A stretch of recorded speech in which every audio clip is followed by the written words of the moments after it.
Assalamualaikum warahmatullahi wabarakatuh. Selamat malam teman-teman semuanya. Semoga teman-teman selalu sehat walafiat. Baiklah, pada kesempatan kali ini kita akan membahas tentang mekanisme evolusi.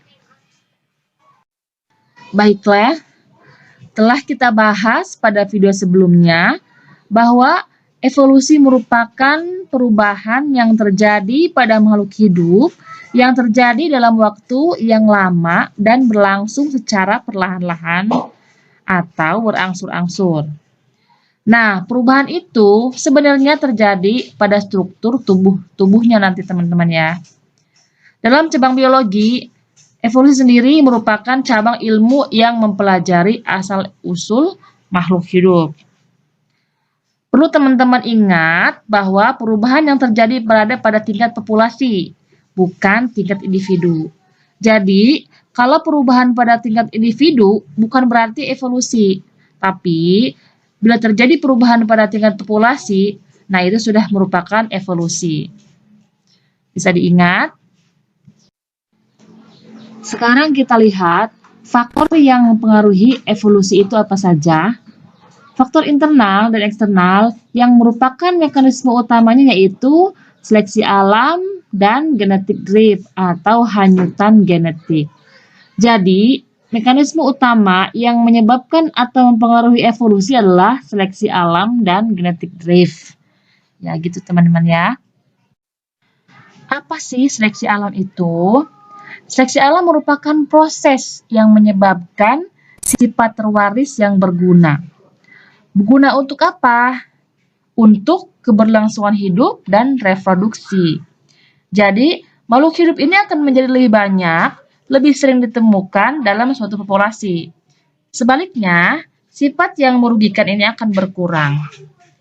Jadi, seleksi alam ini akan mengurangi sifat-sifat yang merugikan pada suatu populasi. Faktor yang mempengaruhi evolusi yang selanjutnya adalah genetic drift atau hanyutan genetik. Nah, sebaliknya, kalau genetic drift ini merupakan proses bebas yang menghasilkan perubahan pada frekuensi sifat suatu populasi. Genetic drift ini dihasilkan oleh probabilitas apakah suatu sifat ini akan diwariskan ketika suatu individu akan bertahan hidup dan bereproduksi. Jadi, bisa saja dia diwariskan atau bisa saja tidak diwariskan. Nah, kemungkinan inilah yang nanti akan menghasilkan genetic drift atau hanyutan genetik. Tapi, sebenarnya teman-teman, perubahan yang terjadi sangat kecil. Awalnya tidak tampak.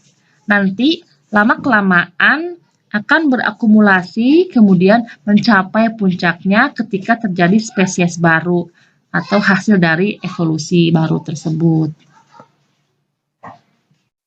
Sekarang kita masuk ke mekanisme evolusi karena seleksi alam. Teman-teman pasti sering mendengar ada ngengat atau dalam bahasa Latin Biston batularia. Ngengat ini ada yang bersayap gelap, ada juga yang bersayap terang. Nah, sebelum revolusi industri, ngengat yang berwarna terang lebih banyak terlihat. Sedangkan ngengat yang berwarna gelap ini jarang sekali terlihat. Itu sebelum revolusi industri.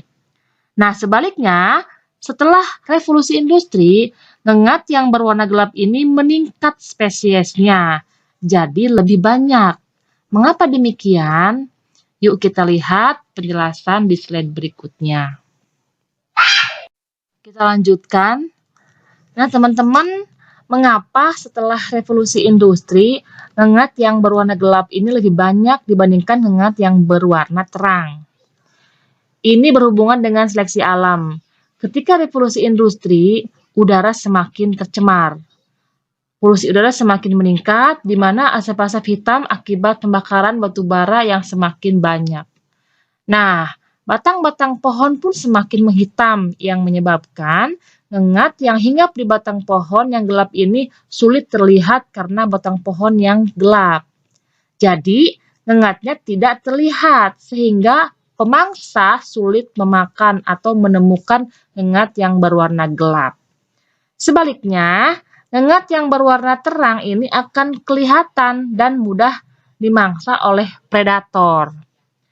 Jadi, sebenarnya ada dua ngengat, yang berwarna terang dan yang gelap. Karena adanya seleksi alam, setelah revolusi industri, ngengat yang berwarna gelap menjadi lebih banyak spesiesnya. Sekarang kita lanjutkan ke faktor-faktor yang mempengaruhi mekanisme evolusi. Faktor-faktor yang mempengaruhi mekanisme evolusi ada 5. Yang pertama, mutasi. Yang kedua, seleksi alam. Yang ketiga, aliran gen.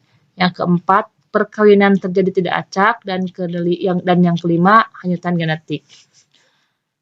Yang pertama, mutasi. Mutasi ini menyebabkan perubahan frekuensi gen sehingga mempengaruhi genotip dan fenotip. Mutasi sendiri dapat menguntungkan, bisa juga merugikan. Kapan disebut menguntungkan? Dia menguntungkan jika menghasilkan sifat baru yang menguntungkan. Contohnya, menghasilkan spesies adaptif atau spesies yang survive atau bisa bertahan hidup. Dan menghasilkan individu atau daya fertilitas dan viabilitas yang semakin tinggi. Yang kedua, seleksi alam atau adaptasi. Proses adaptasi akan diikuti oleh proses seleksi alam, sehingga individu yang mampu beradaptasi akan bertahan hidup. Kita lanjutkan ke faktor-faktor yang mempengaruhi mekanisme evolusi yang ketiga, yaitu aliran gen. Aliran gen terjadi perpindahan alel di antara populasi-populasi melalui migrasi dan individu yang kawin. Yang keempat, perkawinan terjadi tidak acak, yang menyebabkan alel yang sifatnya tidak disukai akan jarang ditemukan atau hilang. Jadi sifat-sifat yang tidak disukai itu lama-lama akan menghilang dan tidak ditemukan kembali. Dan yang sifat yang bagus atau yang baik itu yang terlihat sampai sekarang. Yang kelima, yang terakhir adalah genetic drift atau hanyutan genetik, yang menyebabkan perubahan secara acak pada frekuensi gen dari populasi kecil yang terisolasi. Mungkin sampai di sini pembahasan untuk video materi mekanisme evolusi. Mudah-mudahan bisa dipahami. Sekian dan terima kasih. Assalamualaikum warahmatullahi wabarakatuh.